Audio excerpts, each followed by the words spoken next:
VK news, राष्ट्र के नाम।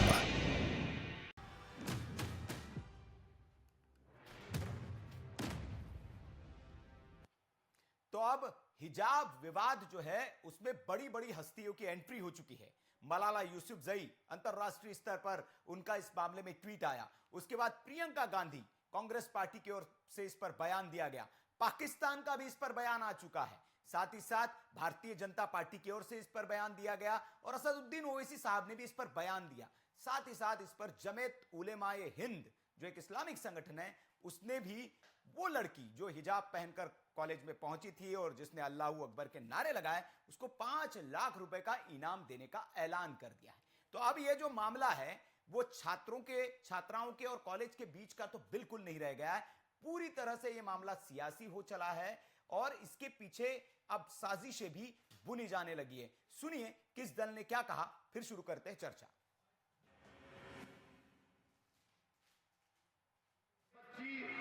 हिजाब पहनकर मोटरसाइकिल रखकर अपने कॉलेज को जाती है तो 25-30 नौजवान उसके करीब आकर नारे लगाते हैं, उसको डराते हैं। उस बच्ची ने जो बहादुरी का काम किया, उस बच्ची ने उन तमाम के तरफ देखकर कहा, अल्लाहू अकबर। उस बच्ची ने नारा लगाया तो सब ठहर गए। फिर से कहा, अल्लाहू अकबर। 3 मरतबा कहा उसने। तो यही मैं कह रहा हूं, अगर भीड़ आ जाती है, गोलियां चलती है, सिर्फ 5 सेकंड के लिए तुम ठहरो, रहमत नाज़िल होगी, तुम्हारे हौसले बुलंद हो जाएंगे। वो बिकिनी पहनना चाहे, वो हिजाब पहनना चाहे, वो घूंघट लगाना चाहे, वह साड़ी पहनना चाहे, वह जीन्स पहनना चाहे, इसमें कोई राजनीति की बात नहीं है, ना होनी चाहिए। देखिए आप बोल बोल करके कुछ भी कह सकते हैं। किसी का अधिकार नहीं है कि वो एक महिला को कहे कि तुम ये पहनो। आपको मैं कह रही हूँ वो स्कार्फ उतारो अपना। आप कहाँ भी जहाँ भी हो, मुझे क्या अधिकार है आपको ये कहने का? नहीं है, सिंपल। और कर्नाटक ने जो कार्य किया है सरकार में, ये हर राज्य की सरकारें काम करे, क्योंकि कर्नाटक सरकार का एक निर्णय कि स्कूल हो या कॉलेज हो, पढ़ने के लिए आए, ना कि अपने धर्म का प्रचार करने के लिए आए।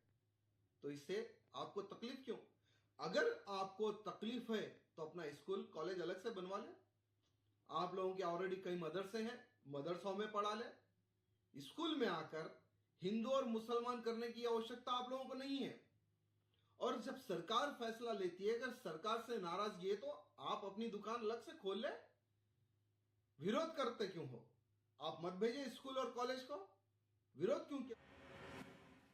तो ये अलग अलग प्रतिक्रियाएं आपने सुनी कांग्रेस पार्टी की ओर से। जो प्रतिक्रिया है पहले दिन से, हालांकि उनका स्टैंड यही है, जो उन्होंने कहा कि लड़कियां बिकनी पहनना चाहती है या हिजाब पहनना चाहती है, उनकी चॉइस है। अब क्या कांग्रेस पार्टी ये चाहती है कि लड़कियां स्कूल में भी बिकनी पहन के जाए? ये बड़ा सवाल है, क्योंकि प्रियंका गांधी ने कह तो यही दिया है कि बिकनी पहन के जाना चाहते हैं आप या हिजाब पहन के जाना चाहते हैं, ये लड़कियों की चॉइस होनी चाहिए।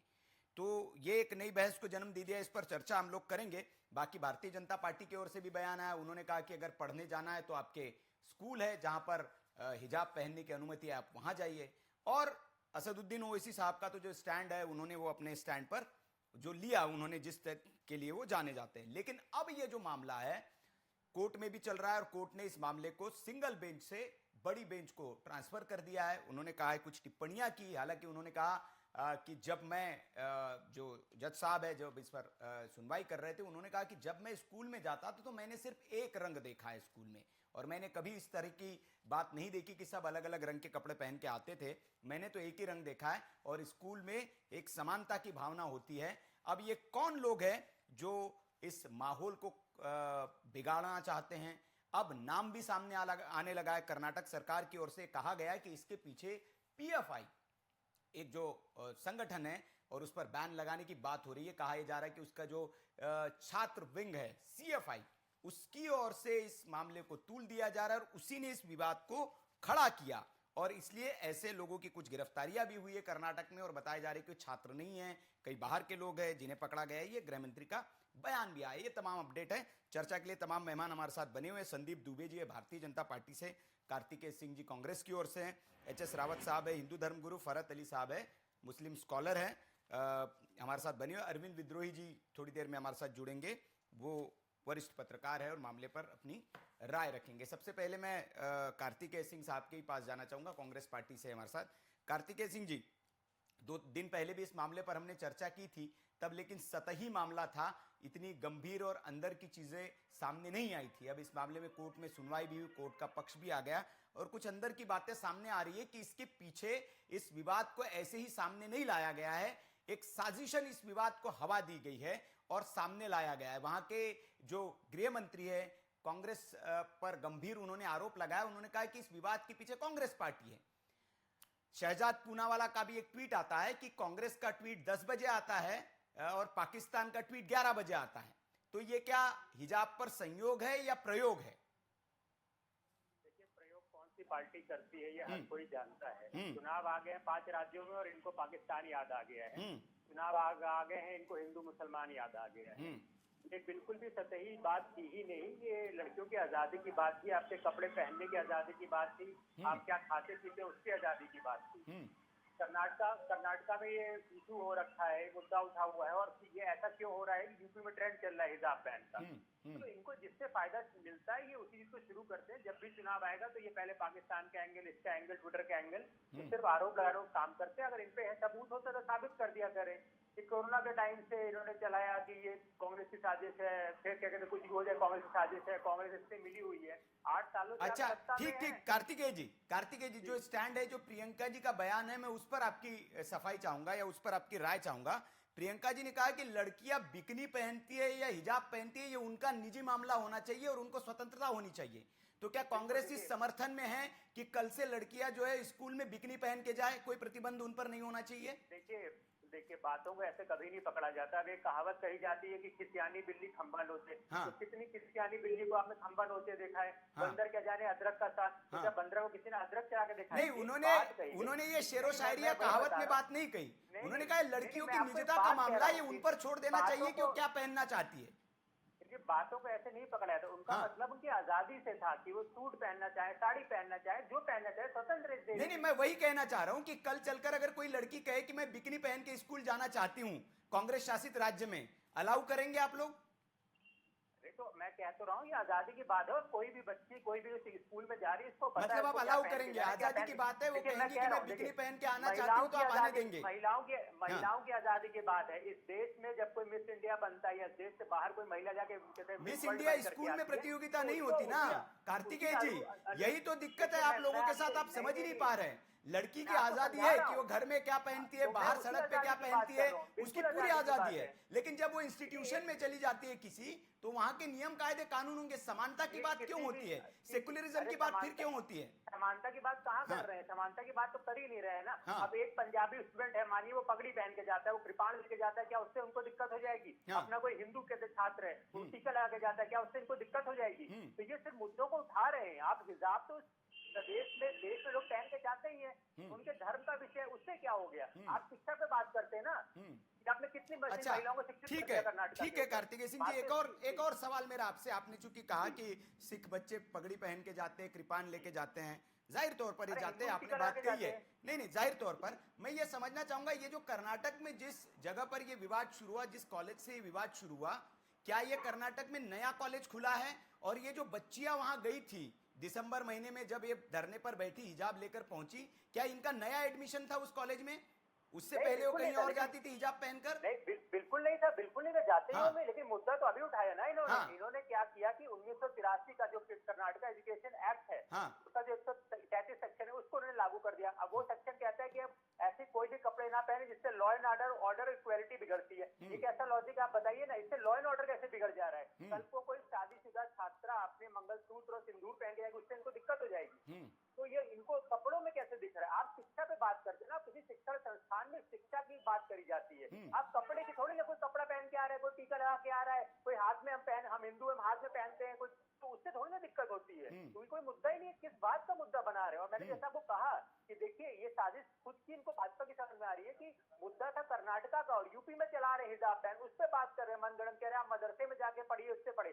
संविधान आजादी देता है देश के हर व्यक्ति को कि वो कहाँ जाकर शिक्षा लेना चाहेगा, वो अपने धार्मिक संस्थानों में जाए, किसी प्राइवेट शिक्षा संस्थान में जाए, चाहे सरकारी में जाए। तो बात शिक्षा पे होनी चाहिए कि हम किस कदर कि जो छात्र, ये कहते हैं ना, एक धर्म होता है, एक स्टूडेंट का एक धर्म होता है कि अपने साथ लोगों में खड़ा रहता है। आज इन्होंने छात्रों को एक दूसरे का उलट कर दिया, वो छोटी सी बच्ची को घेर करके आप अच्छा, नारे ठीक लगवा है, रहे हैं वहां ठीक पर। है। उसका मतलब आक्रमण कार्तिकेय कर रहे जी, हैं। कहाँ पे इनकी बेटी बचाओ बेटी पढ़ाओ की बात? आप इस हिजाब विवाद में हिजाब के पक्ष में खड़े हैं, ठीक है ना, कि मतलब लड़कियों को हिजाब पहन के स्कूलों में एंट्री देनी चाहिए। हम हर उस छात्र के साथ खड़े हैं, हाँ। वो चाहे एक मेल छात्र है, एक फीमेल छात्र है, जिसको सब कुछ अपने मन से पहनने की, खाने की आजादी ठीक, है। मतलब कल हम कोई उस कहेगा आजादी कि मैं के साथ बिकनी खड़े पहन हैं। के जाना चाहती हूँ, तो आप विरोध नहीं करेंगे, आप उसके साथ खड़े रहेंगे। कह रहा हूं, अगर आप बात पहले करेंगे, हर बच्चे को अधिकार है कि नहीं, वही मैं कह रहा हूँ, अगर आप अधिकारों के साथ खड़े हैं, तो वो तो प्रियंका जी ने भी कहा है कि भाई बिकनी पहने या कुछ कहने, वो तो उसका निजी मामला है। हम उसकी शिक्षा के साथ हाँ, कल तो कोई ये कह सकता है कि मैं तो भाई स्कूल में ऐसे ही जाऊंगा, मुझे नहीं करता है मन कुछ पहनने का, मैं ऐसे ही जाऊंगा, मुझे तो शिक्षा लेनी है। कैसे आप वंचित कर सकते हैं शिक्षा से? तो बिल्कुल सही बात है आपकी। मैं संदीप जी है, संदीप जी, आप पर गंभीर आरोप है कि चुनाव है इसलिए इस तरह के मुद्दों को आप हवा देते हैं, और सारा मामला ये आप लोगों ने क्रिएट किया हुआ है।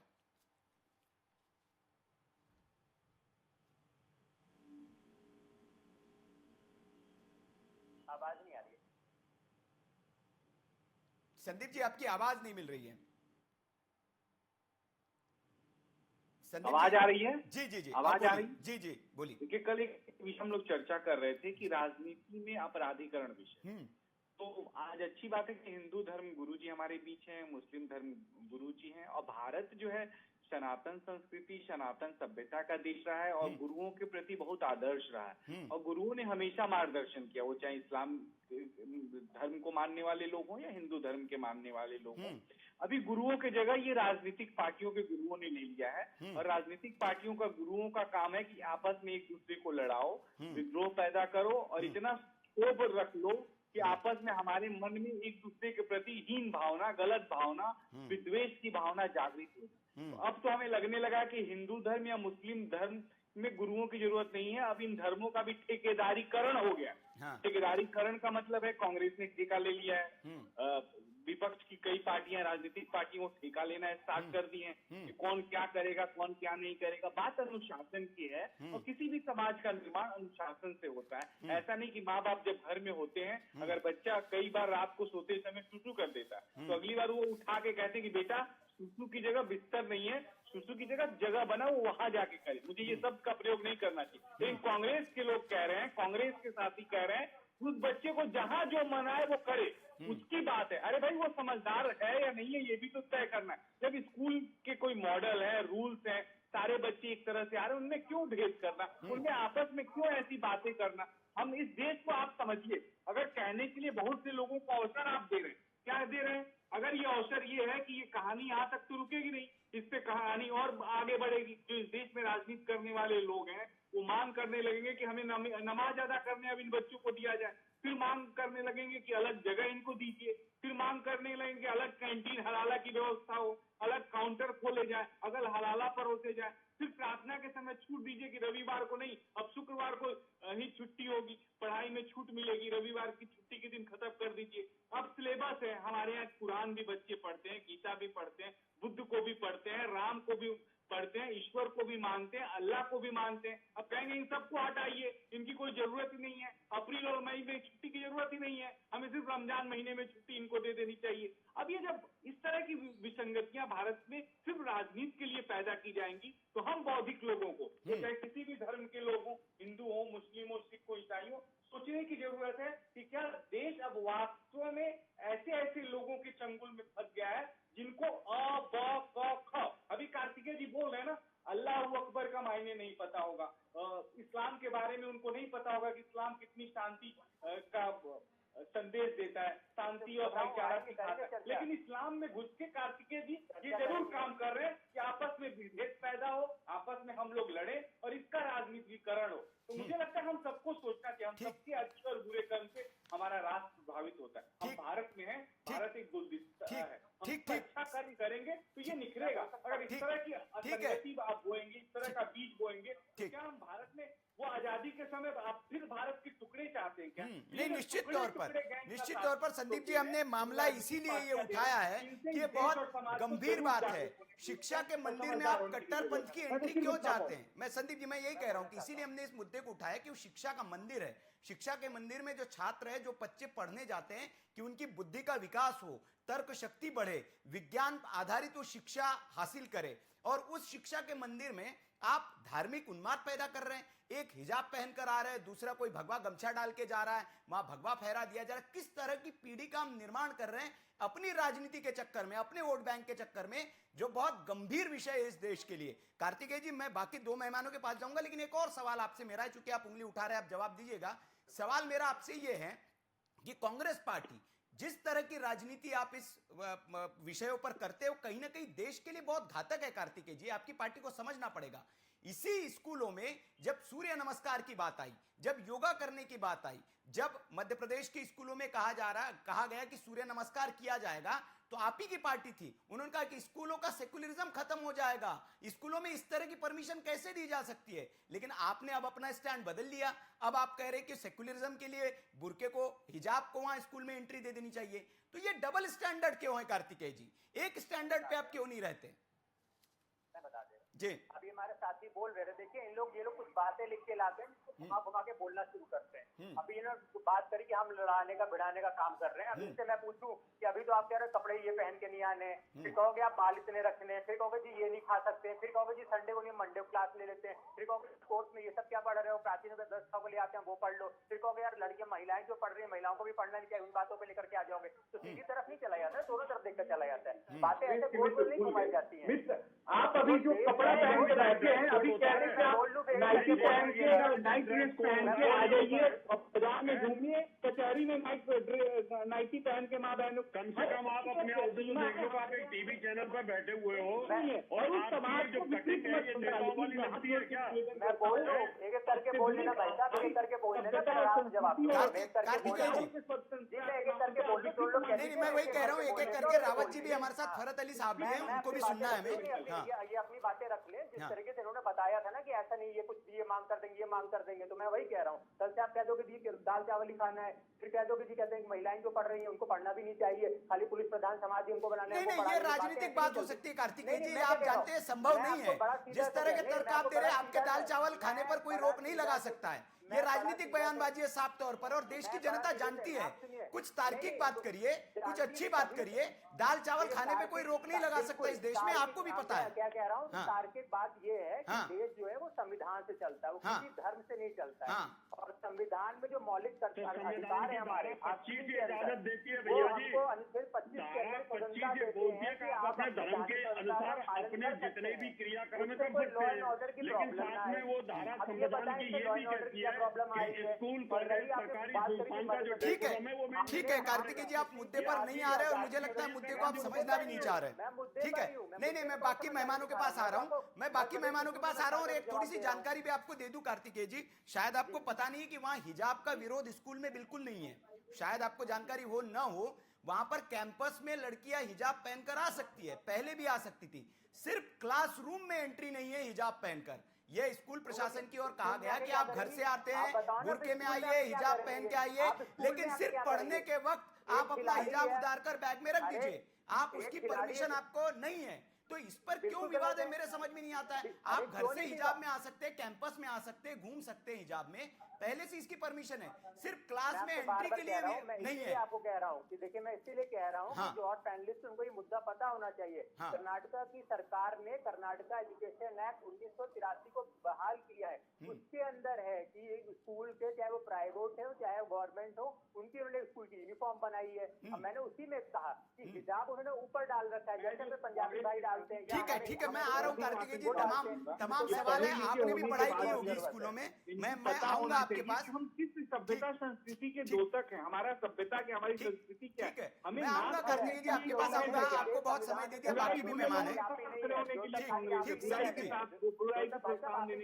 अच्छा भी करिए ना, संस्कृति बहुत से आते उस बातों में मत आइएगा, वरना मैं आपको सभा समिति ठीक मैं आऊंगा आपके पास कार्तिकेय जी। आप भी स्कूल गए होंगे, आपने भी जाहिर तौर पर पढ़ाई की होगी, और आपने भी कॉलेज में एक स्कूल का एक यूनिफॉर्म होता है, वही पहन के आप गए होंगे। आप गले में रामनामी डाल के स्कूल नहीं गए होंगे, मुझे पता है। और आपने भी कभी जिद नहीं की होंगी कि मैं रामनामी पहन के ही स्कूल में आऊंगा क्योंकि मैं हिंदू हूं, नहीं की होगी आपने इस तरह की जिद, मुझे पता है। लेकिन आप आज चूंकि पॉलिटिकल इसमें बैठे हैं और ये भी जान रहे हैं आप कि आप जिस पक्ष, जिन लोगों का पक्ष ले रहे हैं, जिन छात्राओं का पक्ष ले रहे हैं, इसमें उन्हीं का नुकसान है, उन्हीं का नुकसान है, ये आप जान रहे हैं। लेकिन चूंकि आपकी राजनीति है, आपको राजनीति के लिए उनको इस्तेमाल करना है, चुनाव है, इसलिए आप आज पक्ष में बोल रहे हैं। ठीक है, मैं फरत अली साहब के पास आऊंगा। ठीक है, देखिए कार्तिकेय जी, ना आप इस्लाम के जानकार हैं, ना मैं इस्लाम का जानकार हूँ। इस्लाम के जानकार हमारे साथ बैठे हुए फरत अली खान साहब, तो ये बताएंगे हमें अच्छे से। जी पे छोड़िए धर्म का काम, जी कांग्रेस थोड़ी इस देश को धर्म सिखाएगी। मैं वही कह रहा हूँ दुबे जी। तो फरत अली खान साहब हमें बताएंगे। खान साहब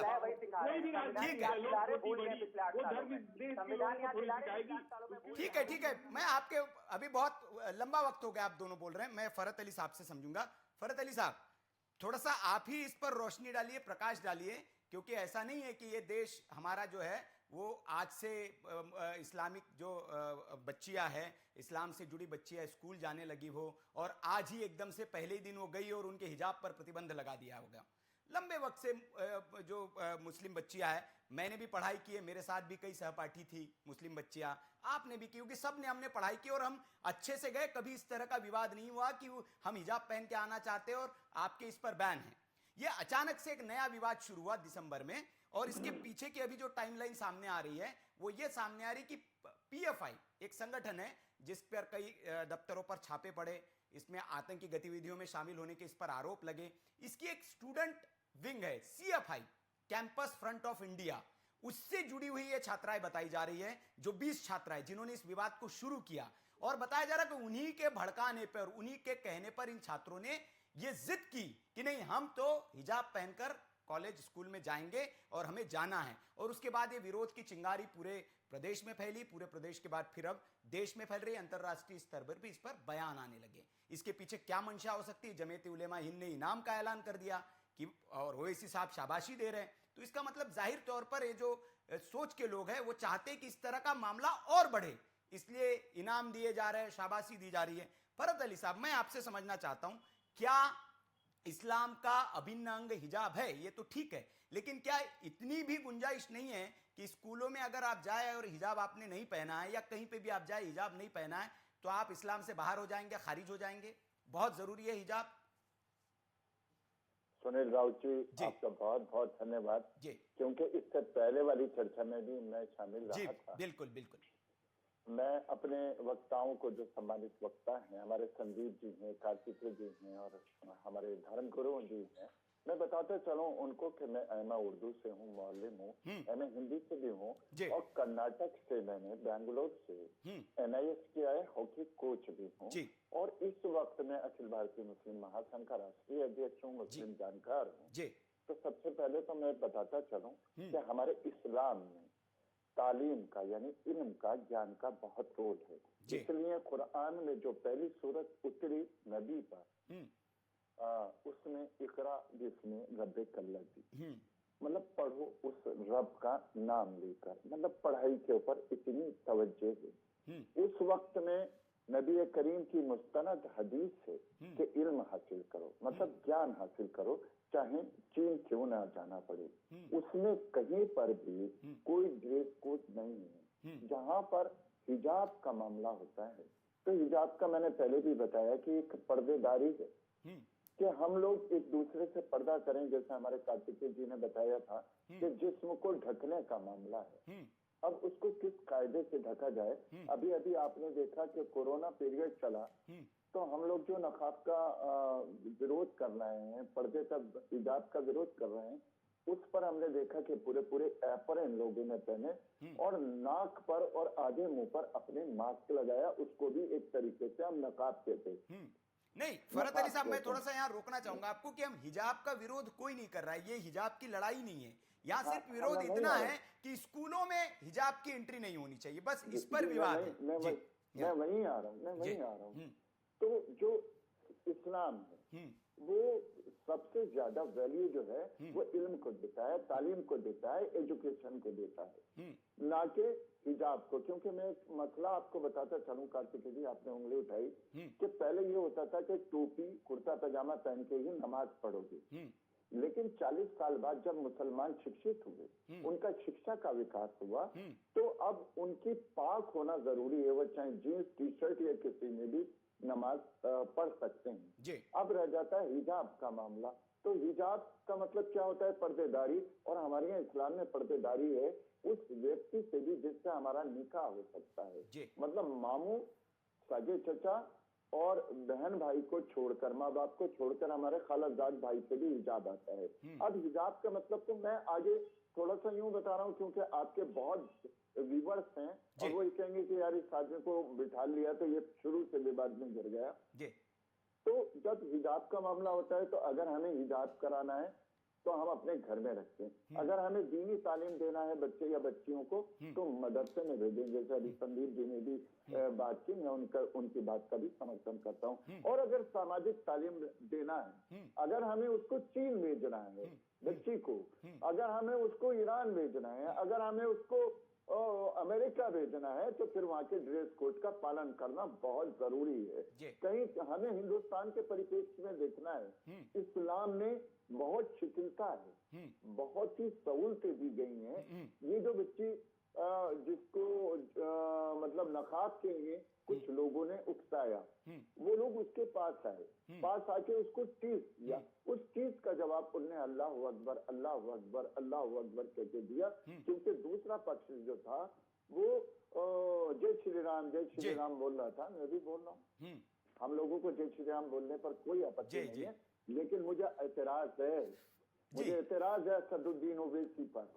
मैं असदुद्दीन ओवैसी, आप उस बच्ची को शाबाशी दे रहे हैं, बिल्कुल देना चाहिए, मैं इसके लिए नहीं हूँ, लेकिन आप किस स्टेज से दे रहे हैं, उसको किस परिप्रेक्ष्य में पेश कर रहे हैं। इस वक्त में जो दंगे खत्म हुए हैं वो योगी और मोदी का उसमें कोई रोल नहीं है, उसमें रोल मुसलमानों का है, क्योंकि मुसलमान शिक्षित हो चुका है। अब इस वक्त में हमें शिक्षा के ऊपर, तालीम के ऊपर मुसलमानों को तवज्जो देना है। ठीक है, मैं फरहत अली साहब, मैं ये समझ रहा हूँ आपके कहने से कि आप कह रहे हैं कि इतना जरूरी नहीं है, अनिवार्य नहीं है कि उसके बिना काम ही नहीं चल सकता, जो हाईकोर्ट में दलीलें दी जा रही है। दूसरा, मैं आपसे ये समझना चाह रहा, मैं कहीं हिजाब के बारे में पढ़ रहा था, मैंने कहा थोड़ी जानकारी हम भी ले ले कि हिजाब होता क्या है। तो मैंने जब थोड़ी जानकारी हासिल की, मैं थोड़ा दुरुस्त करना चाहता हूं अपने आप को, चूंकि आप इस्लामिक जानकार है तो आप बताएंगे। तो मैं जब सुन रहा था, एक इस्लामिक स्कॉलर थी, बहुत जानकार थी, उन्होंने कई हदीसों का और उसका जिक्र देकर ये बताया मुझे कि हिजाब मतलब रुमाल का एक टुकड़ा नहीं होता है जो आजकल लगाकर घूमा जाता है।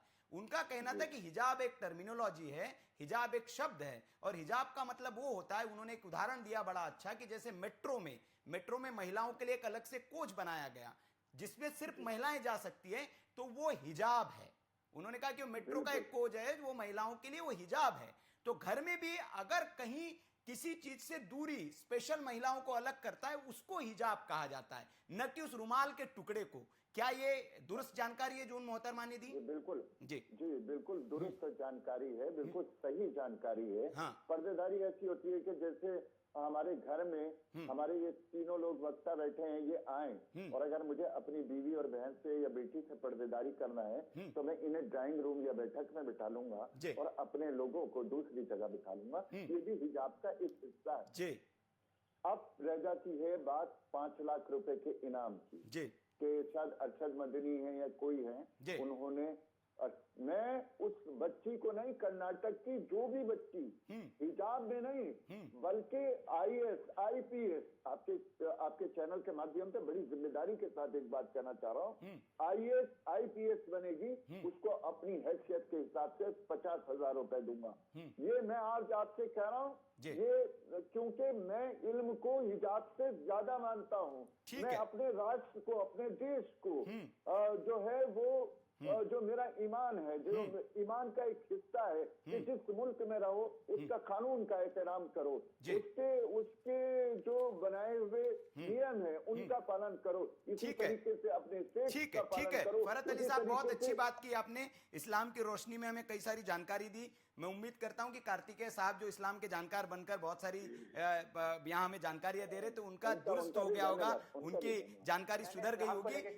मैं आ रहा हूं आपके पास कार्तिकेय जी। नहीं, आपने कई बहुत सारी चीजें कही, इसलिए मैंने इस्लाम की रोशनी में मैंने कहा कि वो जानकारी सारी चीजें थी। मैं आऊंगा आपके पास, आऊंगा इस पर, क्योंकि राजनीति जो है इस देश के लिए बहुत खतरनाक होती जा रही है। अपने फायदे के लिए, अपने वोट बैंक के लिए हम किस तरह से इस देश की एक युवा पीढ़ी को बर्बाद कर रहे हैं, यह सबसे बड़ा उदाहरण है। शिक्षा के मंदिर में किस तरह की कट्टरता को हम घोल रहे हैं, यह सबसे बड़ा उदाहरण है। और किस तरह का हम उसको ट्वीट्स करके, उस पर बयान देकर किस तरह से शह दे रहे हैं, जबकि राजनीतिक दलों का यह काम है। राजनीतिक दल जो है उनकी जिम्मेदारी है कि अगर कोई गलत राह पर जा रहा है तो उसको आप कान पकड़कर सही रास्ते पे लाए, आप उसको समझाएं। लेकिन आप अपने फायदे के लिए उन लोगों का इस्तेमाल करते हैं और उनके भविष्य के साथ खिलवाड़ करते हैं। ये मैं इस मंच से कह रहा हूं। हमारे साथ हिंदू धर्म गुरु भी है, रावत साहब है, HS रावत साहब है। रावत साहब, ये जो विवाद सारा चल पड़ा है, इसमें हिंदूवादी संगठनों की वहां एंट्री हुई है और PFI का नाम आया है, CFI का नाम आया है, लेकिन नाम वहां पर जो दूसरा पक्ष है वो ये कह रहा है कि इसको हिंदूवादी संगठनों ने रंग दिया है। वो वहां पर विश्व हिंदू परिषद हो या बजरंग दल हो, वो बाहर से लोग आकर कैंपस में जो है वो इस तरह का माहौल खराब करना चाह रहे हैं। देखिए, मुझे तो नहीं लगता ये हिंदूवादी संगठनों का मामला है। इसमें राहुल गांधी और प्रियंका गांधी के कूदने के बाद ये स्थिति खराब हुई है। अगर ये इस तरह की स्टेटमेंट ना देते तो ये नेशनल मुद्दा ही नहीं बनता।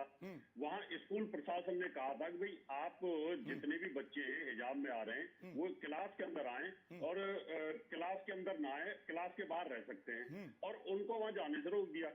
इस बात को लेकर के जो वहां पर बच्चियां थी उन्होंने बवंडर खड़ा करना शुरू कर दिया। और जबकि हमारी जो धारा 25 है संविधान की, वो कहती है कि आपको अपने धर्म का पालन करिए, जैसे मर्जी करिए, लेकिन जहाँ सरकारी संस्थान है, जहाँ पर एजुकेशन संस्थान है, जहाँ पर आर्मी है, मिलिट्री है, फोर्सेज है, तो वहां पर आपको ड्रेस कोड का पालन करना पड़ेगा।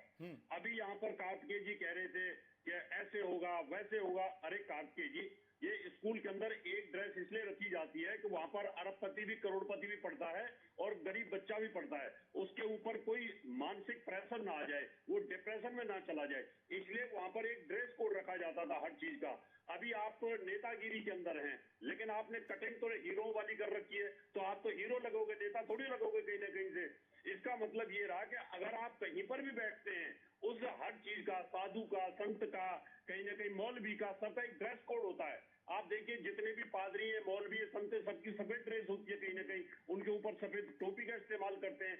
तो यहाँ बच्चों के बीच में इस प्रकार का विवाद पैदा करना प्रियंका गांधी को शोभा नहीं देता। जैसे को उन्होंने कहा कि आप चाहे तो बिकनी पहन सकते हैं, कैसे पहन सकते हैं बिकनी? स्कूल के अंदर बच्चा पढ़ नहीं सकता, वहां पर विवाद खड़ा हो जाएगा। इसलिए जो अनुशासन है उसको फॉलो करना पड़ता है, और अनुशासन के तहत अगर किसी भी कॉलेज की कोई अगर उन्होंने अपना नियम बना रखा है तो उसको फॉलो करना चाहिए, मैं ये कहना चाहता हूँ। नहीं रावत साहब, लेकिन ये इसको धार्मिक रंग कौन दे रहा है? जैसे ये मामला था, आपको नहीं लगता कि ये स्कूल प्रशासन और लड़कियों के बीच का था, निपट जाना चाहिए था? चलो कोर्ट में गए तो कोर्ट से एक उस पर ऑर्डर आता, लेकिन उसके कि नहीं आप करेंगे तो हम भी करेंगे। आपको क्या लगता है कौन ये माहौल खराब करना चाह रहा है? देखिए, क्रिया की प्रतिक्रिया सुनील जी होती है। अगर मान लो 50 लड़कियां हिजाब में जाती हैं तो इसको देख करके दूसरे संगठनों पर इसका नेगेटिव इफेक्ट आता है इन बच्चों के ऊपर। मान लो मैं ही उस क्लास में पढ़ता हूँ तो मैं बार बार इस बात को देखूंगा, ये क्यों हिजाब के अंदर ये लड़कियां क्यों बुर्के के अंदर आ रही हैं, क्यों नहीं ये स्कूल के नियमों को पालन कर रही हैं। फिर दूसरा सिख है, फिर ईसाई है, फिर कहीं ना कहीं विरोध पैदा होता है। इसलिए क्रिया की प्रतिक्रिया है। जब स्कूल ने अगर एक उनका नियम और प्रोटोकॉल बना दिया, ड्रेस कोड बना दिया, तो उसको फॉलो करो। और शरीयत के जो कानून है उनमें अपने घर में पालन करो, विवाह शादी में पालन करो उनका। तो स्कूल के अंदर तो सब एक ड्रेस कोड होना चाहिए। अब कल को आप पुलिस के अंदर भर्ती हो जाती है तो आप बोले कि नहीं मैं तो वहां पर हिजाब पहनूंगी, ऐसे पॉसिबल है क्या? नहीं ठीक है, आपने पुलिस का जिक्र किया तो उसका एक कोड ऑफ कंडक्ट भी होता है और पिछले दिनों उत्तर प्रदेश से ऐसा ही एक मामला सामने आया था। मैं आऊंगा कार्तिकेय जी, मैं दीपक जी से वो कमेंट ले लूं फिर आपके पास ही आ रहा हूं। तो ऐसा एक दारोगा साहब थे, उन्होंने कहा कि नहीं हम तो दाढ़ी रखेंगे और दाढ़ी चूंकि हमारे इस्लाम का अंग है तो इसलिए हम दाढ़ी कटवा नहीं सकते हैं।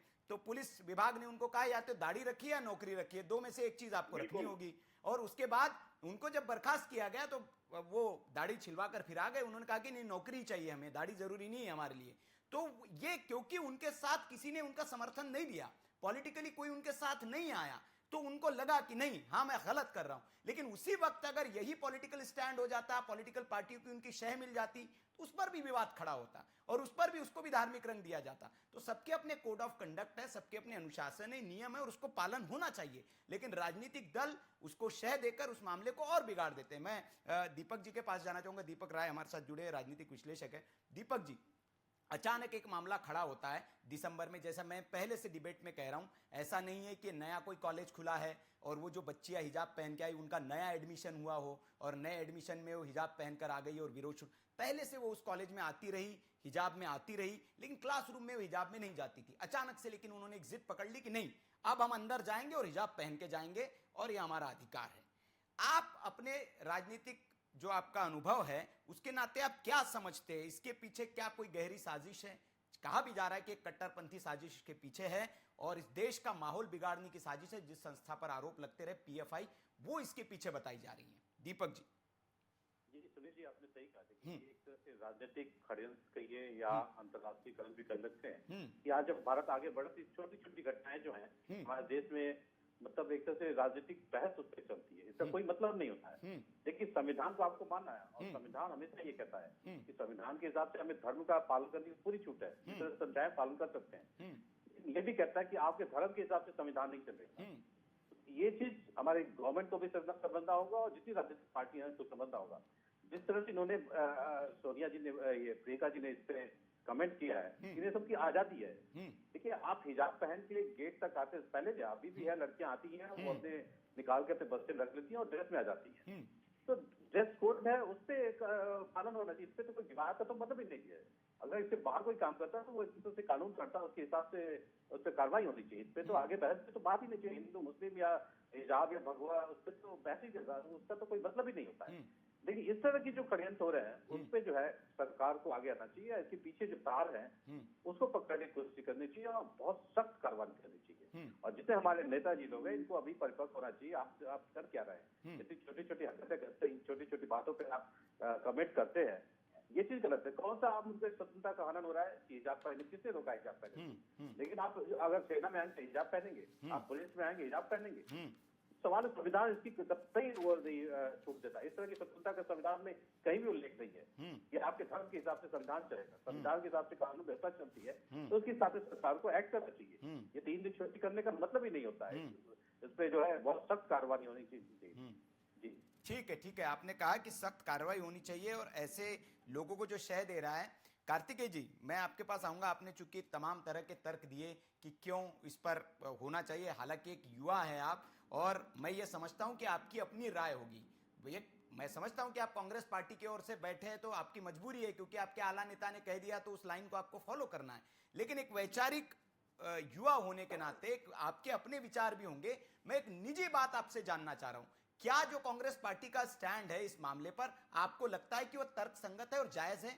क्योंकि कल को अगर आपकी राजस्थान में ही आपकी सरकार है, राजस्थान में आप जानते हैं कि घूंघट की प्रथा कितनी वहां पर रही है, हालांकि अब मॉडरेट हुए लोग घूंघट की प्रथा छोड़ दिए और कल चलकर जिद पर अड़ गए कि नहीं हमारी बच्चियां घूंघट में आएंगी स्कूल में। क्या करेंगे आप लोग? सबसे पहले थोड़ा समय लूंगा आपका। जी आपने कहा कि आपकी राजनीतिक मजबूरी हो सकती है, तो जो कांग्रेस की तरफ से जब भी कोई बैठता है तो उसकी मजबूती होती है कि उसको अपनी पार्टी का पक्ष मजबूती के साथ रखने का मौका मिलता है। तो उस बात में मैं अपने आप को खुश नसीब समझता हूँ। और रही बात कि मैंने कभी इस्लाम के बारे में या मैं इस्लाम का ना हुआ कि मैं बहुत विशेष उसके बारे में ज्ञान रखता हूँ, मैं अपने आप को ये साबित करता हूँ मैं हिंदू धर्म के बारे में बहुत ज्ञान रखता हूँ। ठीक है, लेकिन जैसा कि मौलवी जी ने बताया, देखिए मैं अपने को बता देता हूँ कि जब हम स्कूल में जाते थे, माने हमारे स्कूल की ड्रेस थी, लेकिन बहुत से मेरे पंजाबी दोस्त थे, बहुत से मेरे मुस्लिम दोस्त। अब वहाँ पे जो कर्नाटक में मुस्लिम बच्चियां होंगी, बहुत सी ऐसी भी बच्चियां हैं जो हिजाब नहीं पहनती, और बहुत सी ऐसी बच्चियां भी होंगी जो हिजाब पहनती होंगी। ठीक है, ऐसे ही सिखों में बहुत से ऐसे बच्चे हैं जो पगड़ी पहनते हैं, बहुत से ऐसे बच्चे हैं पगड़ी नहीं पहनते हैं। तो जो प्रियंका जी ने कहा, जो कांग्रेस पार्टी ने कहा, वो बड़ा सीधा सा मतलब है कि आप शिक्षण संस्थान में आप शिक्षा की बात करें, क्या पहन के आ रहे हैं, क्या नहीं पहन के आ रहे हैं। अब हमारे हिंदू धर्म के गुरु मेरे बालों के ऊपर आ गए ना, तो ये तो इनकी वो शिक्षा को दिखा रहा है कि आप यहाँ बातें करेंगे। नहीं, मैं उनको बातें मैं अपनी बातें थोड़ा कार्तिक जी आपने ठीक कहा, क्या पहन क्या है, क्या नहीं पहन क्या है। मैं इनके ऊपर बातें रख दूं, इनके ऊपर बातें रख, थोड़ा सा क्या है कि इन्होंने कुछ बोला, मेरी ज्ञान की वृद्धि हुई, मैं कुछ बोलूं, इनके ज्ञान की वृद्धि हो। मैंने आपको दो केस चुरा के बता दिया। एक था बीजू इमैनुअल केस, जो कि देश संविधान से चलता आया है, देश संविधान से ही चलेगा, कांग्रेस संविधान के साथ ही चलेगी, कांग्रेस संविधान के साथ। रावत साहब मैं बोल लूं, रावत जी रुक जाइए, रावत साहब एक एक करके मैं आपके पास आऊंगा। मैं कार्तिक जी से कह रहा हूँ, मैं आ रहा हूँ कार्तिक। देखिए जो दर्शक देखते हैं उनको भी समझ में आता है, उनको बातें रखने दीजिए। हमारा क्या स्टैंड है एकदम क्लियर करते हैं। प्रियंका जी ने जो बार बार घुमाई जा रही है, प्रियंका जी ने ऐसे क्यों बोल दिया, थोड़ा चुप करेंगे। रावत जी रुक जाइए, आप रुक जाइए, कुछ नहीं समझ क्या समझेंगे। रावत जी मैं आ रहा हूँ आपके पास, एक एक करके बोले। सर इनको बोलो चुप हो जाए, क्योंकि मुझे नहीं समझ रहा दर्शक क्या समझेंगे। ठीक है बोलिए कार्तिक जी, तर्क सम्मत बात करिए। हाँ मैं तर्क संगत ही कर रहा हूँ, बार जो प्रियंका जी की बात को दोहराया जा रहा है। नहीं, सिर्फ प्रियंका जी की बात नहीं है, आपके पूरे पार्टी का स्टैंड है। राहुल गांधी जी ने भी उस पर थम्स अप किया है। हाँ, राहुल गांधी और प्रियंका जी ने ट्वीट किया, उसको थम्स अप राहुल जी ने किया, मतलब उनका भी समर्थन है। आपकी पार्टी जो है कर्नाटक की, वो भी उसके समर्थन में है। नहीं, मैं बता दे रहा हूँ, उनका कहने का मतलब था देश की महिला जो पहनना चाहे वो पहन सकती है। तो किस पर विरोध है कार्तिक जी? मैं ये समझना चाहता हूँ, किसी को महिला को कुछ पहनने से रोका गया इससे पहले? छात्रा को नहीं, आपने जो कहा महिलाओं को अधिकार है, किसी ने रोका है, कोई बैन है इस देश में? मैं क्या कह रहा हूँ, मैं क्या कह रहा हूँ? नहीं, प्रियंका जी ने कहा, तो मैं ये जानना चाह रहा हूँ कि कहीं तो बैन होगा। ये बचकानी बातें वो लोग कर रहे हैं, सबको पता है, और छात्र छात्रा बहुत समझदार है, उनको पता है क्या पहन के जाना है, क्या पहन के नहीं जाना है। तो उस बात को पकड़ के ना मचाइए, हाय तौबा हो गई। सवाल है उस पार्टी से पूछना चाहिए जो कर्नाटक में सत्ता में बैठी हुई है, कि उन्होंने छात्रों के एक दूसरे के खिलाफ कैसे शुरू कर दिया, कैसे यहाँ पे कोई भगवा लेकर के आ रहा है। ये बातें थी छात्रों की। अरे छात्र इतने छोटे बच्चे हैं, वो वीडियो नहीं देखा क्या उन्होंने? यहाँ पे भगवा उतार के तरफ डाल के इकट्ठा करवा रहे, कौन करवा रहा था? उसका जवाब नहीं देते। आप तो बेटी बचाओ बेटी पढ़ाओ कर रहे थे ना। ठीक कार्तिकेय, देखिए यही आप पकड़े जाते हैं कार्तिकेय जी, कि अभी आपने भगवा और उस पर आ गए।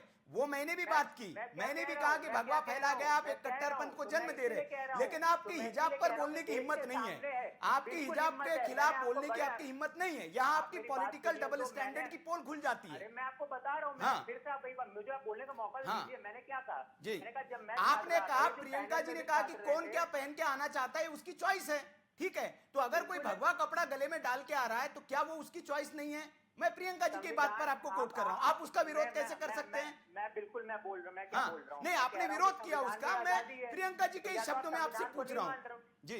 मैं तो बोल रहा हूँ कि प्रियंका जी के बाद वो कहाँ शिक्षण संस्थानों ले गया था। मैंने कहा देश के छात्र छात्रा इतने समझदार हैं, किसको क्या कहाँ पे पहनना है। नहीं, ये तो शह देने वाली बात हुई ना, कि आप बिकनी पहनिए, हिजाब पहनिए, आपका मसला है।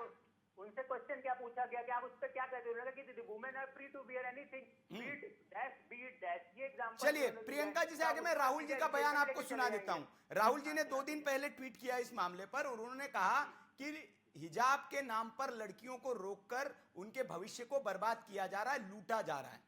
बिल्कुल। तो उन्होंने कहा हिजाब पर एंट्री दे दीजिए लड़कियों को, उन्होंने समर्थन किया कि हिजाब पर एंट्री देना चाहिए। आप बताइए, अगर वो स्कूल कॉलेज अब तक चल रहा तो हफ्ते भर की पढ़ाई हुई होती। अभी हमारे हिंदू गुरुजी मानसिक बता के मानसिक उत्पीड़न हो जाता है, इनको पता है। IIT IIM में तो कोई ड्रेस नहीं है, देश की 90% यूनिवर्सिटी में कोई ड्रेस नहीं है, देश के 90% कॉलेजेस में कोई ड्रेस नहीं है। वहाँ पे कौन सा मानसिक दबाव है? या ये कॉलेज में पढ़ के आए थे, बताए कौन से कॉलेज कौन सी यूनिवर्सिटी में पढ़े थे जहाँ पे इनका ड्रेस कोड था और इन्होंने कपड़ा पहले तो इन पे मानसिक दबाव आ गया। हम अपने घर के कपड़े पहने, हम पे मानसिक दबाव है। कार्तिकेय जी शायद और आपका मैं थोड़ा सी जानकारी आपको दे दूं जी। अरे सुनो जी बोलिए रावत जी, बात सुनो। बोलिए। आप भी कहीं ना कहीं पढ़े होंगे जी। अगर आप जो स्कूल हैं उनमें ड्रेस कोड रखा ही इसलिए जाता था पहले कि भेद भेदभाव को खत्म करने के लिए। और अगर आप इतने ही कांग्रेस के और प्रियंका के भक्त हैं तो कम से कम मैं पूछना चाहता हूँ, विधानसभाओं के अंदर जहाँ कांग्रेस है और जहाँ पार्लियामेंट में जितनी सांसद है महिला, क्या वो बिकनी भी जा सकती है क्या? नहीं, कार्तिकेय जी आप आइएगा, जवाब दीजिएगा। मेरा आपसे सवाल ये है, आपने कहा निश्चित तौर पर जो आप बातें कह रहे हैं, लेकिन मेरा ये सवाल आपसे ये है कि शैक्षणिक संस्थाओं की बात हो रही है, एक पॉलिटिकल पार्टी होने के नाते ये आपकी जिम्मेदारी है कि इस तरह का अगर कोई विवाद खड़ा होता है तो उस पर आप पानी डालें, उस आग पर पानी डालें, ना कि और भड़काएं आप। राहुल गांधी जी कह रहे हैं कि वो भविष्य उनका लूटा जा रहा बर्बाद, जबकि वही वो ट्वीट ये कर सकते हैं कि लड़कियां जो है हिजाब की जिद छोड़कर स्कूल में शिक्षा के इसमें जाए। लोग प्रकाश डालें, उस पर भड़काना कैसे हो गया? उस पर भड़काना कैसे हो गया? वो बच्चियां या जो हिंदू धर्म के हुए, चाहे सिख धर्म से थे, चाहे मुस्लिम धर्म से, ईसाई धर्म से, वो अभी तक उन्हें शिक्षण संस्थानों में शिक्षा ले रहे थे कि नहीं ले रहे थे?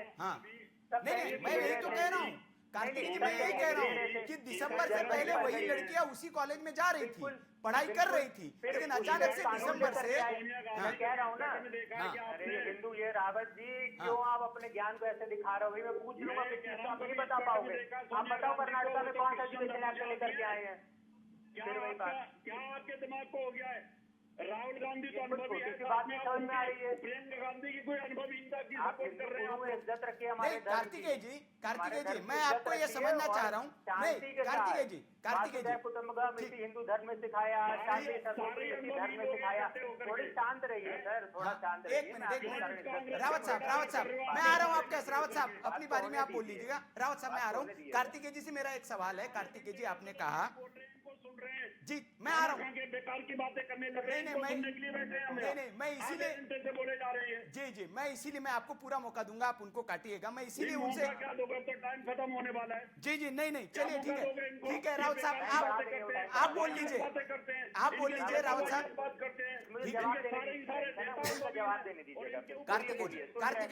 कार्तिकेय जी पहले रावत साहब को सुन लीजिए, फिर मैं फरहत अली साहब के पास भी आऊंगा। बोलिए रावत साहब, बोलिए आप बोलिए रावत साहब। मैं इनके आधे घंटे से 32 मिनट से इनको सुन रहा हूँ और ये बेकार की बातें कर रहे हैं, अनुभवहीन बातें कर रहे हैं। इनके नेता तो अनुभवहीन हैं, साथ में उनको सपोर्ट करने के लिए इनकी बातें सुनने के लिए हम बैठे। बेकार की बातें। अरे कॉमन सेंस ये बोलता है उसी ड्रेस को फॉलो करना पड़ता है। क्या क्रिश्चियन स्कूलों की ड्रेस आप फॉलो नहीं करते? वहाँ हिजाब जाता है क्या? कौन से क्रिश्चियन स्कूल में आप हिजाब में पढ़े जा करके? बेकार की बातें करने बैठे हो। नहीं ठीक है आप ये सही बात कह रहे हैं रावत साहब, क्योंकि धार्मिक संस्थान जो है, जो धार्मिक संस्थान। नहीं कार्तिकेय साहब मैं आ रहा हूँ आपके पास, आप ही बोलेंगे महाराज 1 घंटा पूरा बहस में आऊंगा आपके पास। सब बाकी मेहमान भी है, सुनिए थोड़ा सा, मतलब सुनना भी होता है। हम बोले लेकिन सुने भी बाकी लोगों का। फरहत अली साहब कुछ कहना चाह रहे हैं। फरहत अली साहब, मैं एक इस्लामिक स्कॉलर होने के नाते, एक जानकार होने के नाते मैं आपसे भी ये गुजारिश करूंगा, और आपको नहीं लगता है कि अगर इस्लाम के नाम को खराब किया जा रहा है, कुछ लोग कट्टरपंथी ताकतें हैं इस देश में जो इस देश का माहौल खराब करना चाहती है, लड़कियों को भड़काना चाहती है, तो क्या आप जैसे लोगों की जिम्मेदारी नहीं है कि वो सामने आके इन लोगों का विरोध करें? फरहत अली साहब। जी बिल्कुल देखें, मैंने पहले भी पीएफआई जैसे संगठन का पुरजोर विरोध किया है, और वो ये किया है कि आप जो हैं, हमारे यहाँ 2 तरीके के मुस्लिम हैं जी, एक सुन्नी और एक देवबंदी जी, है ना। सुन्नियों में थोड़ी शिथिलता होती है, आसानियत होती है, लेकिन देवबंदी जो मुस्लिम होते हैं वो भी मुसलमान होते हैं, हम उनका भी सम्मान करते हैं, लेकिन वो कहीं बहुत जाकर खच्चर हो जाते हैं। जैसे हिजाब का मामला जो अभी चल रहा है, अगर हिजाब का मामला ऐसा होता तो लाजमी सी बात है कि हिजाब को फिर हमें अपने बच्चों को पढ़ाने लिखाने की क्या जरूरत है। आप अलीगढ़ मुस्लिम यूनिवर्सिटी में, वहाँ पर हिजाब में भी लड़कियां पढ़ती हैं और बिना हिजाब के भी लड़कियां पढ़ती हैं। हमारे मज़ारात पर, हमारे जो इबादत गाहें हैं, वहां पर भी लड़कियां हिजाब में भी जाती हैं और बेहिजाब भी जाती हैं। ना तो वो अव्वलियत की मुसलमान होती हैं जो हिजाब में होती हैं, ना ये दोयम नंबर की मुसलमान होती हैं। मुसलमान होता है, लेकिन पीएफआई जैसे संगठन को, ओवैसी जैसे भड़काऊ जो देने वाले इंसान को, अरशद मदनी को, जमातुल उलमा हिंद को मैं ये बताना चाहूंगा कि अब हम लोगों पे आप अपना करम फरमाएं। अब हम लोग शिक्षा ग्रहण करना चाहते हैं, अब हम सानिया मिर्जा बनना चाहते हैं, अब हम एपीजे कलाम बनना चाहते हैं, अब हम इस हिंदुस्तान को बेहतरीन हिंदुस्तान बनाना चाहते हैं। सारे लोग हमें ये समझते हैं कि मुसलमान सिर्फ विरोध करता है, हर चीज का विरोध करता है। अब हम विरोध नहीं करना चाहते, इसीलिए उत्तर प्रदेश और देश में देश देख रहा है पूरा कि हम लोग शिक्षित हो चुके हैं। छोटी छोटी बातों को लेकर के हम विवाद नहीं खड़ा करते, लेकिन फिर भी कुछ लोग 5 लाख रुपए इनाम देने की बात फरहत अली साहब, मैं उम्मीद करता हूं कि आप जैसे जो इस्लामिक स्कॉलर है और जो इस मुल्क के साथ है और वो जानते हैं कि उनकी जो नफा, जिसको नफा या नुकसान में इसको नहीं तोल सकते, लेकिन उनकी तरक्की इसी बात में है कि वो एजुकेशन हासिल करे और इस तरह के तालीम हासिल करे, इस तरह के विवादों में न पड़े, और उसका आप विरोध करेंगे ताकि एक विरोध की स्वर उठेगा तो लोगों को लगेगा कि नहीं, ये कुछ लोग हैं, मुट्ठी भर लोग हैं, और राजनीतिक दलों को भी थोड़ी सी अक्ल आएगी, समझ में आएगा कि इस तरह के मामलों को हमें बढ़ावा नहीं देना चाहिए। मैं संदीप जी के पास जाऊंगा। जी जी, मैं आता हूं फरहत अली साहब आपके। जी जी जी जी सर, हमें संदीप जी मैं कह दूं सर, हमें देखें वोट बैंक बना के रखा था। जी जी जी, कुछ लोग हमारे यहाँ से उठे, उन्होंने इल्म हासिल किया, वो सऊदी अरब चले गए, जो मजदूर थे हमारे माँ बाप बहन भाई, उन्होंने वहाँ मेहनत की और हमें अच्छी तालीम दिलाई। आज तालीम का नतीजा है कि हम बेहतरीन हिंदुस्तान का ख्वाब देखते हैं। बेहतरीन हिंदुस्तान कैसे हमारा बनेगा, जो गंगा जमनी तहजीब थी, हमारे रावत जी हैं, हमारे कार्तिकेय जी हैं, हमारे संदीप जी हैं। एक वहाँ और बहुत बड़ा वो हो गया कर्नाटक में कि जो सहेलियां होती थी आपस में, हिंदू की मुसलमान सहेली होती थी, बहनें होती थी। हमारे जो दोस्त हैं, जैसे नहीं, जाहिर तौर पर सबके होते हैं, हमारे दोस्त हैं। जी जी बिल्कुल, फरहत अली साहब आपने सही कहा है, कोई भेदभाव नहीं है। और ये मैं जी जी फरहत अली साहब, मैं तो ये समझना चाहता हूं कि ये जो हिजाब को स्कूल में एंट्री करवाना चाहते हैं, उनकी मानसिकता बांटने वाली है, यूनाइट करने वाली नहीं है। क्योंकि अगर स्कूल में कोई हिजाब पहनकर बैठेगा तो जाहिर तौर पर उसकी धार्मिक पहचान होगी, जबकि शिक्षा के मंदिर में, शिक्षा के संस्थान में तो किसी की पहचान होनी नहीं चाहिए। वो समझ नहीं आना चाहिए कि किस जाति का है, किस धर्म का है, सब एक रंग में रंगे नजर आने चाहिए। लेकिन जो लोग अगर हिजाब की एंट्री चाह रहे हैं, तो मैं ये कहूंगा, ये मेरा पर्सनल ओपिनियन है कि वो बांटने वाली राजनीति करें और चाहते हैं कि बटे, अलग अलग लोग लगे। मैं संदीप जी के पास आना चाहूंगा। संदीप जी, आपकी सरकार है चूंकि वहां पे कर्नाटक में, और कहा जा रहा है कि इस विवाद के पीछे सीएफआई पीएफआई का हाथ है, कुछ छात्राएं जो इस संगठन से जुड़ी हुई है, और अब पीएफआई पर बैन लगाने की वो बात भी कर रही है कि सरकार हम इस संगठन पर बैन लगाएंगे।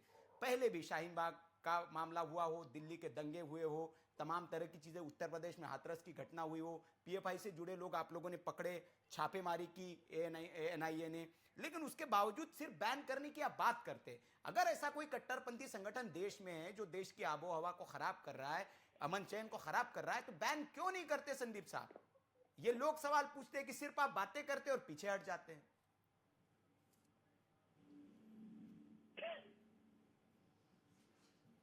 संदीप जी, आपकी आवाज नहीं आ रही है।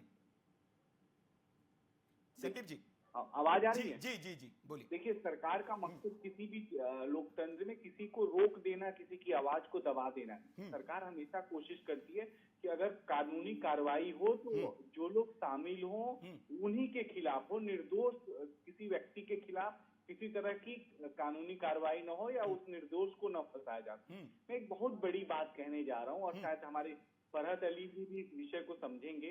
मुझे कुछ वर्ष पहले पाकिस्तान जाने का मौका मिला, और जो भारत में जिस विषय का हम पाकिस्तानीकरण करते हैं, तो वहां पे भी इस तरह के विषय के उन्माद हैं। और मुझे ये लगा, वहां के खुद लोग कहते थे कि हमारे यहाँ जो राजनीति है वो ये है कि हमारे नेता कहते कुछ हैं, करते कुछ हैं। अब बहुत अच्छी बात है आज निकल के जो सामने आई, कांग्रेस पार्टी के लोग ये कहें कि उन्हें काला झंडा लेके निकलना है, भारतीय जनता पार्टी कहे लाल झंडा लेके निकलना है, कोई कहे व्हाइट झंडा लेके निकलना है। ये पार्टी में तो संभव नहीं है, संभव है लेकिन किसी स्कूल में संभव नहीं, क्योंकि स्कूल में अलग अलग झंडे नहीं हो सकते। स्कूल का झंडा तो राष्ट्रवाद का है, स्कूल का तो झंडा शिक्षा का है, स्कूल का झंडा आदर्श व्यक्ति बनने का है। वहां पे अगर कोई विद्रोह पैदा कर रहा है, वहां छात्राओं को आपस में द्वेष और विष घोल रहा है, तो वो जनता खुद तय करे कि क्या वो लोग जो विष बोलने वाले लोग हैं वो राष्ट्र हित में काम कर रहे हैं, देश हित में काम कर रहे हैं, क्या भारत उनके लिए पहले आता है, क्या उनका सिर्फ काम वोट लेना है। अगर कल चुनाव होने वाला एक व्यक्ति विशेष, एक संप्रदाय का वोट अगर इस तरह कहने पे, बातें करने से उनको मिलता है तो फिर इस देश को सोचने की जरूरत है। इसलिए सोचने की जरूरत है कि नफरत के आधार पर अगर वो भारत में दिया जाएगा, लिया जाएगा, मिलेगा और नफरत बांटा जाएगा तो इस देश का भविष्य किधर जाएगा, तो सभी धर्म गुरुओं को सोचना पड़ेगा। क्योंकि धर्म भी कहीं ना कहीं अनुशासन, शिक्षा, नीति सिखाता है और हमारे अंदर आदर्श स्थापित करता है। ठीक है, जरूरत है उस आदर्श को लेकर चलने की। ठीक है, कहता नहीं, मेरा सवाल ये था दुबे साहब, आपने जाहिर तौर पर लिखेंगे मिलके नई कहानी, हम हिंदुस्तानी, हम हिंदुस्तानी, हम हिंदुस्तानी। क्यों आग लगाने का काम कर रहे हो? गांधी की बात करते हो, नहीं तो जो आग लगाने का काम कर रहे हैं सर, उनको चिन्हित करके आप पकड़ते क्यों नहीं है? सवाल ये आप छोड़ देते हैं उनको, तो कैसे संभव है? नहीं संदीप जी, सवाल ये है कि आप छोड़ देते हैं ताकि आपको कुछ फायदा हो पॉलिटिकली। हाँ, नहीं आरोप यही लगता है कि आप छोड़ इसलिए देते ताकि पॉलिटिकली फायदा हो, पोलराइजेशन होता रहे और आपको फायदा होता रहे। हम छोड़ने वाले नहीं है, जो गलत है उनको पकड़ेंगे और जेल में डालेंगे। हाँ ठीक है, उम्मीद करते हैं, क्योंकि पीएफआई को बैन करने की तो आप बात करते हैं, इसमें भी नाम ले लिया, हर जगह आप नाम ले तो लेते लेकिन करते नहीं है। मैं दीपक राय जी से एक अंतिम सबसे कमेंट ले लूं, समय की कमी है। दीपक जी, जैसे कल प्रधानमंत्री मोदी ने भी संसद में कहा, राज्यसभा में हम सुन रहे थे कि कांग्रेस का जो है वो अर्बन नक्सलियों का कब्जा हो गया कांग्रेस पे और उनकी सलाह पर ये चल पड़ रही है और इसीलिए पार्टी की हालत है। क्या, क्योंकि जिस तरह के मुद्दों पर उनकी राय जो आती है, जैसे हिजाब वाला मुद्दा, इस पर जो राय है, निश्चित तौर पर कोई भी राजनीतिक दल अगर समझदार कोई होगा तो इस तरह के बयान नहीं देगा जिस तरह के बयान, और इस तरह के मुद्दों का तो समर्थन कर ही नहीं सकते। तो क्या आपको लगता है कि ऐसा ही है, पार्टी की जो लोग है, सलाहकार मंडली है, वो ठीक ठाक दुरुस्त नहीं है, इसी वजह से कांग्रेस पार्टी इस तरह के गड़बड़ जो डिसीजन होती है वो ले लेती है और ऐसे मुद्दों पर आगे बढ़ जाती है? नहीं, आपने सही कहा। देखिए, एक तरह से ये कहीं न कहीं तुष्टीकरण करने की वजह से ये वक्तव्य दिया गया है। सवाल देखिए, अगर थोड़ा सा आप उल्टा कीजिए, अगर वहाँ पे हिजाब की जगह कोई लड़का जो है भगवा उसमें आता, या इस तरह की बयानबाजी होती पूरे हिंदुस्तान में, सबसे बड़ी चीज ये है। तो मैं आज भी कहता हूँ कि इस तरह की राजनीतिक पार्टियां जो खेल खेल रही, बहुत ही गंदा खेल है। इसलिए जो मोदी जी ने कहा कि अर्बन नक्सलाइट की तरह काम कर रहे हैं, तो उसका यही कि जब भी आप विरोध करते हैं तो आप देखिए ना, विरोध किस बात का करता है, कहीं ऐसा नहीं कि जो देश हित विरोध करना शुरू कर दे। तो आज जो 5 साल से कांग्रेस कर रही है, जो राहुल गांधी जी कर रहे हैं, चाहे प्रियंका जी कर रहे हैं, तो आप विरोध कीजिए, लेकिन समस्या, जनता की समस्याओं का आप विरोध कीजिए, वो चीजें सब कीजिए। लेकिन आप देश हित की चीजों को आप विरोध करते हैं, तब वही अर्बन नक्सलाइट जो है, फिर वो टुकड़े टुकड़े गैंग के मेंबर आप माने जाएंगे। ठीक है दीपक जी, माफी के साथ तमाम मेहमानों से, समय की कमी है, लेकिन गुजारिश यही करूंगा मैं राजनीतिक दलों से इस मंच के जरिए कि इस तरह के विवाद में कम से कम जहां स्कूल जुड़ा हुआ हो, जहां छात्र जुड़े हुए हो और जहां तार्किक शक्ति हासिल करने के लिए छात्र जाते हो, उन छात्रों छात्राओं को ऐसे राजनीतिक माहौल में घसीट कर आप उनके भविष्य के साथ खिलवाड़ ही कर रहे हैं, उनके भविष्य के लिए अच्छी बात नहीं है। ठीक है, तो इस तरह के विवादों में आप उनको घसीट कर उनका नुकसान ही कर रहे हैं और इस देश के जो एकता वाली छवि है उसको भी आप खराब करते हैं। क्यों? क्योंकि इस देश में देखा होगा कि कभी ऐसा नहीं हुआ कि हिंदू मुसलमान और इस तरह की बातें की गई हो, लेकिन जब आप इस तरह के विवाद को हवा देते हैं तो जो नई पीढ़ी है, जो युवा पीढ़ी जो पैदा हो रही है, उसके मन में भी वो जहर पैदा हो रहा है और इसके लिए ये राजनीतिक दल ही जिम्मेदार होंगे, इसके पीछे ये निश्चित है। तो आज सवाल देश कायम में बस इतना ही। हम उम्मीद करते हैं कि इसका अंत होगा इस विवाद का और जो राजनीति इस पर हो रही है वो इस पर रुकेगी। सवाल देश कायम में आज बस इतना ही। कल फिर हाजिर होंगे नए मुद्दे के साथ। देखते रहिए वीके न्यूज। नमस्कार।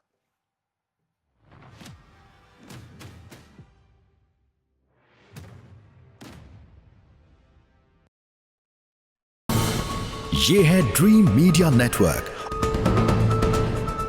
और आप देख रहे हैं देश का पहला 24/7 digital news channel VK news, राष्ट्र के नाम।